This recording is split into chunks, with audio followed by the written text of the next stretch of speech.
Hello and welcome to the second example of a lesson you could provide.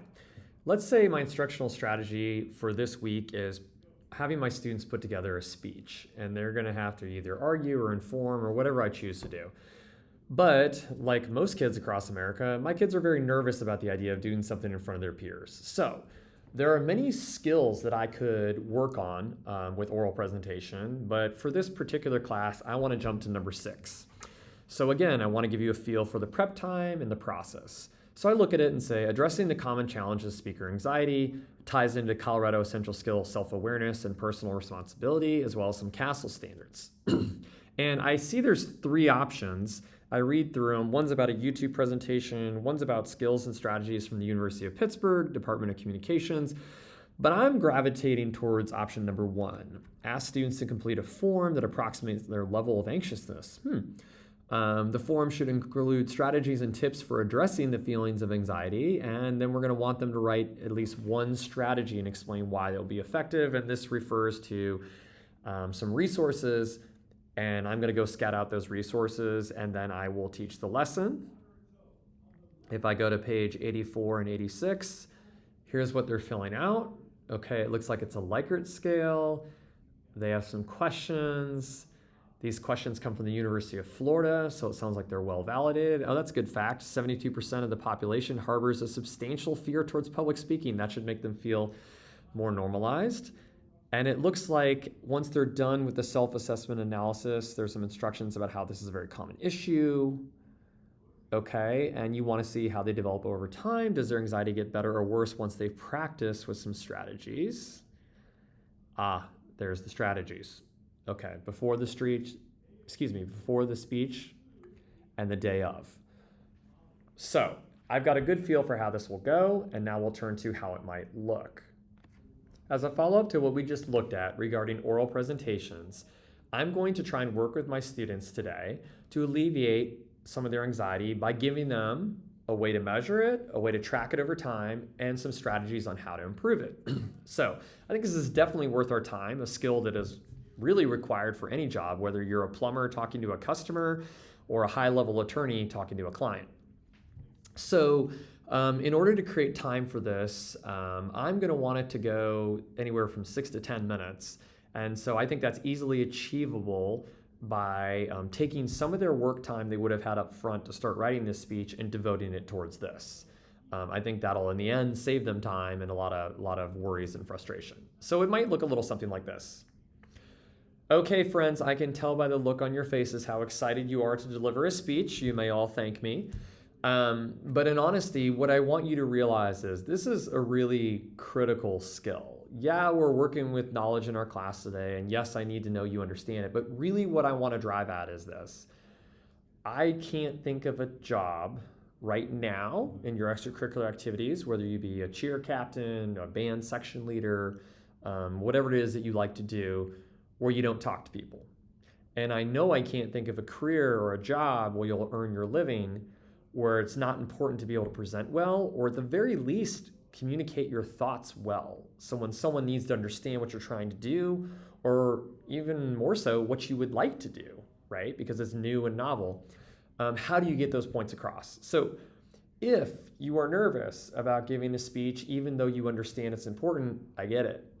You may notice on some of the handouts I'm going to give you in a moment that the University of Florida conducted a really pretty cool research into how stressful our speech is. And they found that almost 3 out of 4 adults, 72%, were actually kind of terrified of giving a speech. So if this is you, do not feel bad, all right? Not everyone is comfortable talking to others, at least in a large audience. And in fact, the majority of people aren't. But also think about it. Let's flip the script, okay? If you can master this skill, you're ahead of 72% of people in terms of your ability to come across as an informed individual who can communicate extremely well. And that makes you an asset. That makes you a leader in some unique ways. And there are a lot of career paths. And there's a lot of opportunities right now with extracurriculars where someone who can communicate and get up in front of others is extremely valuable.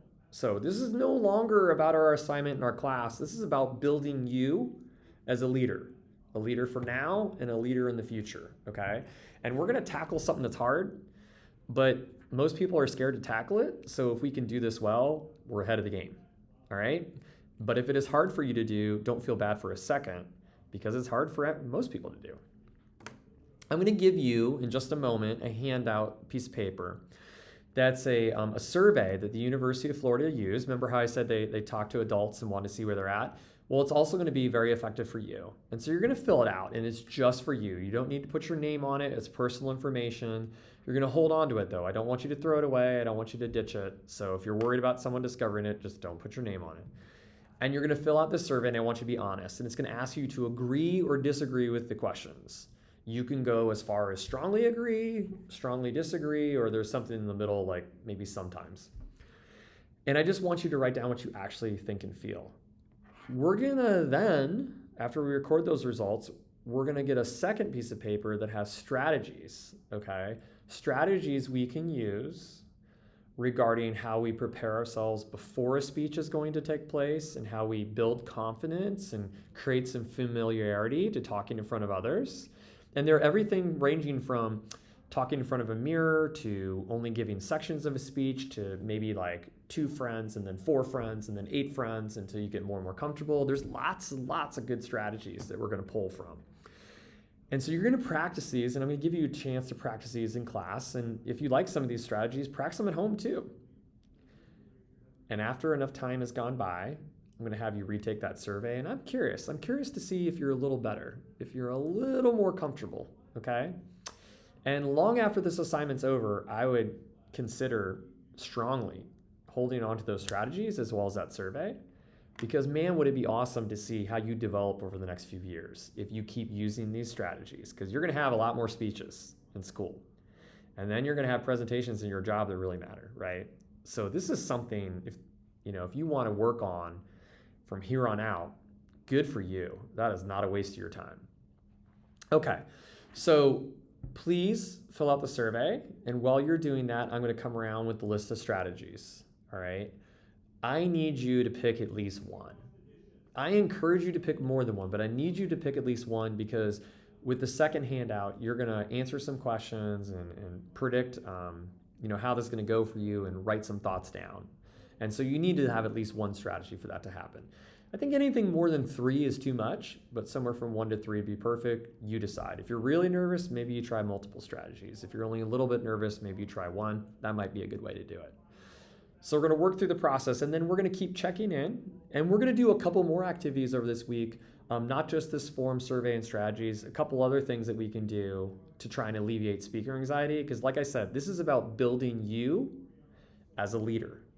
So I'm going to give you time to fill that out, and when it looks like everyone's filled it out, then we're all going to talk about the strategies together, and we're going to talk about what things we've tried already, what things we haven't tried, what we think might be good about some of these strategies, what might be challenging. And I think if we have that nice friendly discussion, right, take 5 minutes to do that, then we'll have a better feel for which ones we want to pick. That is the plan. Let's get started.